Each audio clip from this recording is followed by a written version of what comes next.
What is going on, guys? DBG here, and if you're wondering why there's a watermark in this video, it is because there's literally somebody that is stealing my videos and uploading them. I'm going to leave a link to the guy who showed me this. I'm going to leave a link to his channel in the description. But yeah, there's a channel that's literally just re-uploading all my videos. And a lot of the videos he's re-uploading are private, and there's a reason I made them private, which isn't great to be honest, but screw it, there's not much I can do. So in this video we are going to be talking about how to beat the Anthony Davis Moments Challenge. These Moments Challenges are pretty much the only way of getting MT nowadays, except for sniping, and they're probably the easiest way to get MT. But a lot of people are going to struggle with this challenge. You only have to score 40 points, which is 10 less than you needed for the Jimmy Butler challenge. But the difference with this challenge is that you only are playing 5-minute quarters instead of 7 minutes. You have an extra 8 minutes to score those 10 points, meaning that this is one of the hardest moment challenges there's been so far. So I'm going to give 3 tips to beat this challenge. If you use these 3 tips, you should get 40 points. There's no guarantee of anything because of how tough this challenge is, but I scored 46 points and didn't do particularly well with them, so you could do better. The first tip is to actually play Anthony Davis as a 2 guard. I know you might be thinking, what's the point?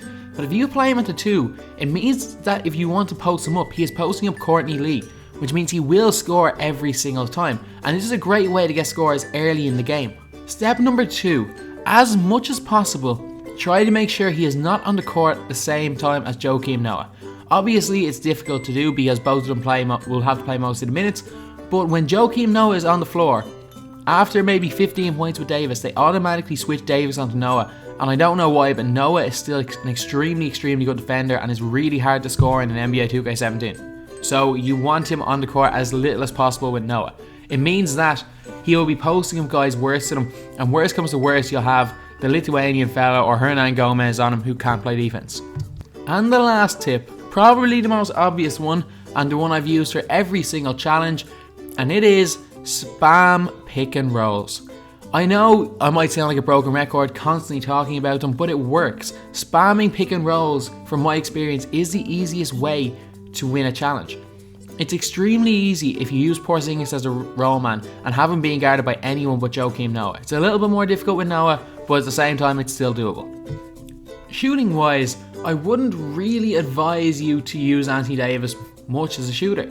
Yes, if he's wide open from mid-range, he's going to hit them. But at this difficulty, even if he's open for 3, he's not going to hit too many.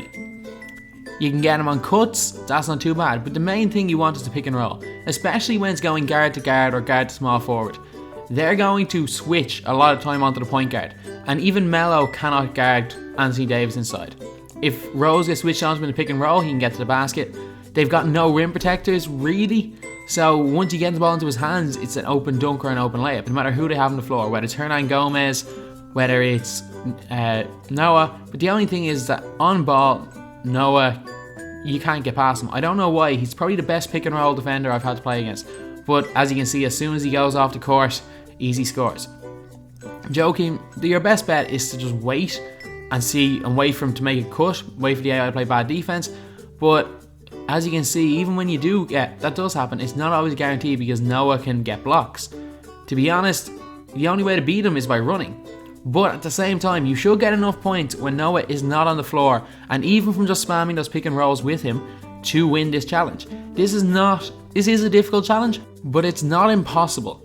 There are definitely ways that you can drop 50 plus points, and there's definitely other ways. But from my experience, if you ISO and get him to post up, they double team, and that's a lot more difficult than just giving him the ball right beside the basket and pick and roll. And if you were able to complete this challenge another way, leave it in the comments to give help to anyone else who's struggling and cannot use this tactic. So anyway, that's the video. Thanks for watching. Please like, comment, and subscribe.